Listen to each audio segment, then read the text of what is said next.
दोस्तों, हाल ही में मुकेश अंबानी ने ग्रीन एनर्जी के क्षेत्र में 80,000 करोड़ से भी ज्यादा की इन्वेस्टमेंट करने की बात कही थी और उसके बाद से अब तक मुकेश अंबानी ने धड़ाधड़ सारे सोलर इंडस्ट्री से जुड़ी कंपनियों को खरीद चुके हैं, जिसमें से एक चाइनीज कंपनी शामिल है। जहां अभी तक गौतम अडानी चाइनीज कंपनियों के लिए मुसीबत बने हुए थे और मुकेश अंबानी भी इस फील्ड में कदम रख के बाकी सारी कंपनी और अडानी की मुश्किलें बढ़ा दी है। दोस्तों, अब ऐसा लगता है की एक और सोलर वार होने वाली है। हमने आपको पहले से ही बताया था की सोलर रेस में अडानी पहले से ही छाए हुए हैं, तो मुकेश अंबानी ने ऐसा क्या नया किया है कि वो अडानी को भी पीछे छोड़ सकते हैं। ये जानने के लिए बने रहिए वीडियो के अंत तक। दोस्तों, मैं आपसे रिक्वेस्ट करता हूँ वीडियो को लाइक कर देना और चैनल को सब्सक्राइब। वैसे तो मुकेश अंबानी पिछले रिलायंस मीटिंग में अपना एजेंडा साफ कर दिया था। उन्होंने बताया था कि वो भारत में 4 गीगा फैक्ट्री खोलने वाले हैं और इन सभी से एक सोलर सिस्टम बनाने का प्लान कर रहे हैं। दोस्तों, ये जान लेते हैं कि मुकेश अंबानी ने अब तक कितनी कंपनियों में इन्वेस्ट किया है।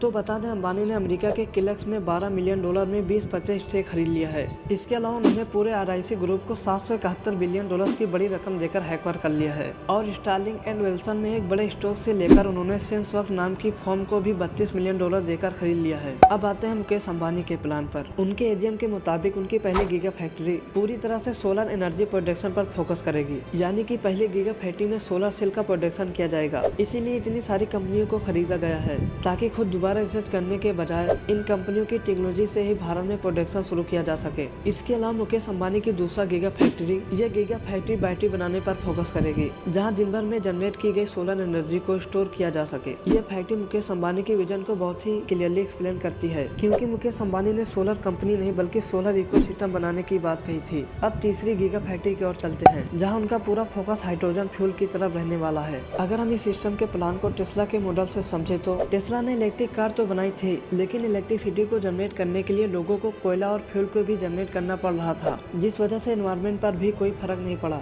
यही वजह है कि सिंगापुर में टेस्ला को आने नहीं दिया, जबकि इलोन मस्क ये डिमांड कर रहे थे कि अगर सिंगापुर चाहता है उनका फैसल फूल के जरिए होने वाला नुकसान घटे तो सिंगापुर को टेस्ला से कुछ वक्त तक टैक्स न लेकर उन्हें एक्सपेंड कर देना चाहिए। ऐसे में टेस्ला के पास जो सोल्यूशन था वो आधा था। इसी गलती से सीख लेते हुए अंबानी ने पहली गीगा फैक्ट्री को सोलर एनर्जी प्रोड्यूस करने के लिए तैयार की, दूसरी गीगा फैक्ट्री में उसे स्टोर करने की, तीसरी में हाइड्रोजन फ्यूल के ऊपर जोर दे रहे हैं ताकि उन्हें किसी पर डिपेंड न होना पड़े। ये पूरा इंफ्रास्ट्रक्चर मिलकर न सिर्फ लोगों के ही पावर सप्लाई से दूर करेगा, बल्कि अंबानी को इस नई एनर्जी और में एक बड़ा एडवांटेज देगा। मुकेश अंबानी ने अपने एजीएम में यह भी कहा था कि उनका प्लान 2035 तक रिलायंस को कार्बन न्यूट्रल बनाने का है। यहाँ एक टेक्निकल बात समझने वाली है। बहुत से लोगों को लग रहा होगा कि अंबानी अपना ऑयल का बिजनेस बंद कर देंगे। ऐसा नहीं है, क्योंकि वो इसे भी एक्सपेंड करने वाले हैं। हाल ही में दुनिया की सबसे बड़ी ऑयल कंपनी सऊदी अरामको ने $15 बिलियन से रिलायंस एनर्जी के 20% स्टॉक भी खरीदा है। दरअसल कार्बन न्यूट्रल होने का मतलब ये है कि वो जितना कार्बन अपने ऑयल डिवीजन से प्रोड्यूस करेंगे उतना ही अपने ग्रीन एनर्जी को एक्सपेंड करके रिड्यूस करेंगे। इसका फायदा ये है कि उनके ग्रीन एनर्जी डिवीजन के पास एक बड़ा टारगेट है। जहां एक तरफ गौतम अडानी ने कुछ साल पहले ग्रीन एनर्जी की तरफ ध्यान देना शुरू किया था और उन्होंने ऑस्ट्रेलिया से लेकर भारत तक कई सोलर पार्क बना दिया, और वहीं एक तरफ रिलायंस को भी ये समझ आ गया है कि आने वाले समय में फॉसल फ्यूल के ऊपर भरोसा नहीं किया जा सकता।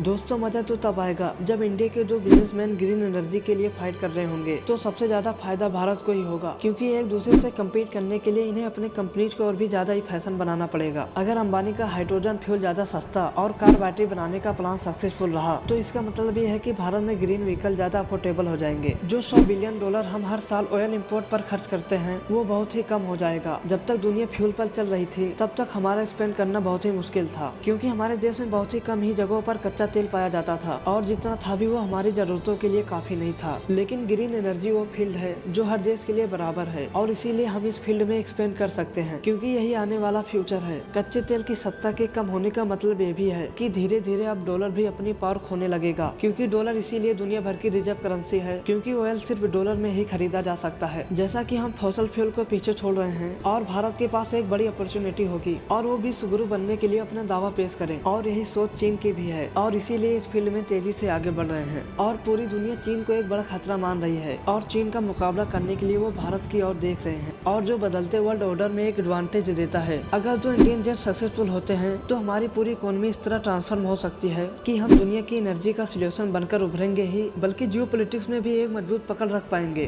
अगर हम फिर से टेस्ला का एग्जांपल ले लें तो टेस्ला खुद को कार कंपनी नहीं बल्कि एनर्जी कंपनी कहती है। बीते कुछ सालों में इलोन मस्क ने भी हाइड्रोजन फ्यूल की तरफ कदम बढ़ाना शुरू किया है। नॉर्वे जैसे देश भी इस राह पर चलते हुए सोलर एनर्जी को प्रमोट कर रहे हैं। आपको क्या लगता है कि सोलर एनर्जी के रेस में आगे कौन निकल पाएगा, अंबानी या फिर अडानी? अपनी राय कमेंट में जरूर बताना और वीडियो को लाइक कर देना और और चैनल को सब्सक्राइब। मिलते हैं अगली वीडियो में।